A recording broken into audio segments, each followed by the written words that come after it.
السلام علیکم دوستو، کیا حال ہے؟ امید تو خیریت سے ہوں گے۔ دوستو آج جو میں آپ کو کہانی سنانے جا رہا ہوں وہ ہے ملا نصیر الدین اور ایک کنجوس یہودی کی۔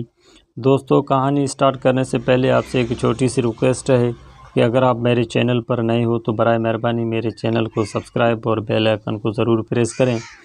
دوستو ملا نصیر الدین کے پڑوس میں ایک مالدار یہودی رہتا تھا جو اتنا کنجوس تھا کہ کبھی کسی غریب اور محتاج کو ایک پیسہ تک نہ دیتا تھا۔ ملا نے کئی بار اسے سمجھایا کہ خدا نے تمہیں دولت عطا کی ہے، اسے غریب اور مفلس لوگوں پر خرچ کیا کرو، لیکن اس نے ملا کی کوئی نصیحت نہ سنی۔ آخر ملا نصیر الدین نے اسے سزا دینے کے لیے ایک ترکیب سوچی۔ ایک روز صبح سویرے وہ نماز پڑھ کے زور زور سے دعائیں مانگنے لگا۔ یا اللہ، اگر تو مجھے 1000 اشرفیوں کی تھیلی بھیج دے تو میں اسے محتاجوں پر خرچ کروں گا، لیکن اگر اس میں سے ایک اشرفی بھی کم ہوئی تو ہرگز قبول نہ کروں گا۔ یہودی نے یہ دعا سنی تو سوچا کہ ملا بڑا ایماندار بنتا ہے، اس کی ایمانداری آزمانی چاہیے۔ یہ سوچ کر اس نے تھیلی میں 999 اشرفیاں بھریں اور عین اس وقت جب ملا نصیر الدین دعا مانگ رہا تھا اس اشرفیوں سے بھری ہوئی تھیلی اس کے پاس پھینک دی۔ ملا نصیر الدین نے لپک کر تھیلی اٹھا لی اور اس میں سے اشرفیاں نکال کر گننے لگا۔ کل 999 اشرفیاں تھیں۔ ملا نے خدا کا شکر ادا کیا اور کہنے لگا، یا اللہ، میں تیرا شکر گزار ہوں کہ تو نے میری دعا قبول فرما لی۔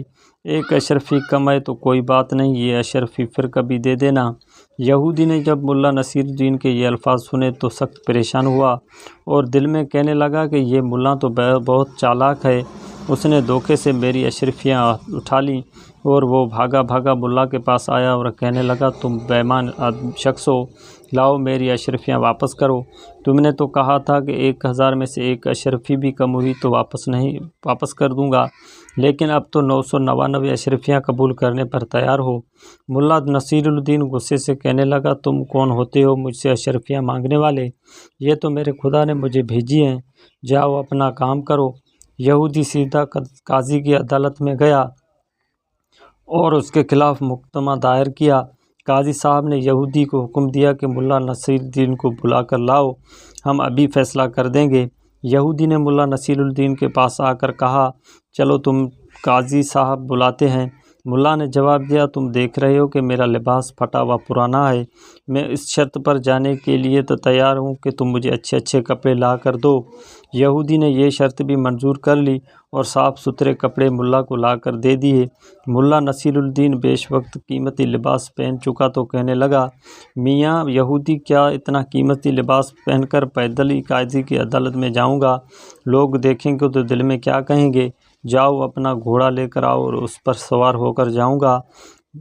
یہودی بیچارہ کیا کرتا، اس نے اپنا گھوڑا بھی ملا کے حوالے کر دیا اور ملا صاحب نہایت شان و شوکت سے گھوڑے پر سوار ہو کر قاضی کی عدالت میں پہنچے۔ مقدمہ پیش ہوا۔ قاضی صاحب نے دونوں کو غور سے دیکھا۔ ملا نصیر الدین کا قیمتی لباس اور سواری کا گھوڑا بھی انہوں نے دیکھا اور یہودی کا لباس بھی، اور یہ بھی محسوس کیا کہ وہ پیدل آیا ہے۔ یہودی نے جب سارا قصہ سنایا تو قاضی صاحب نے ملا نصیر الدین سے پوچھا، ملا صاحب تم پر اس کے الزام کا کیا جواب دیتے ہو؟ ملا نے جواب دیا، حضور، یہ یہودی میرا پڑوسی ہے اور بڑا جھوٹا شخص ہے۔ ابھی تو یہ کہتا ہے کہ میں نے اس کے 999 اشرفیاں اٹھا لی ہیں اور کچھ دیر بعد یہ کہے گا کہ یہ لباس جو میں پہن کے آیا ہوں وہ بھی اسی کا ہے۔ یہ سنتے ہی یہودی چلا اٹھا، ہاں جناب، یہ لباس بھی میرا ہے، میں نے اسے پہننے کے لیے دیا تھا۔ ملا نے کہا، سن لیا قاضی صاحب، یہ لباس بھی اس کا ہے اور ابھی دیکھ یہ کہے گا کہ یہ گھوڑا بھی اسی کا ہے۔ یہودی غصے سے چیخ اٹھا، ہاں حضور، یہ گھوڑا بھی میرا ہی ہے، ملا نے مجھ سے سواری کے لیے مانگا تھا۔ قاضی صاحب نے جو یہ باتیں سنی تو یہودی کو ڈانٹ کر نکال دیا اور مقدمہ خارج کر دیا۔ یہودی روتا پیٹتا ملا نصیر الدین کے گھر پہنچا اور اس کی بڑی منت و سماجت کی۔ ملا نے اس شرط پر اس کی اشرفیاں، لباس اور گھوڑا واپس کیا کہ وہ آدھی اشرفیاں غریبوں میں بانٹ دے گا اور آئندہ بھی نادار لوگوں کی مدد کرتا رہے گا۔ دوستو اگر یہ کہانی آپ کو پسند آئی ہو تو میرے چینل ضرور سبسکرائب کرنا۔ ملتے ہیں کسی دوسری کہانی میں، تب تک کے لیے اجازت، اللہ حافظ۔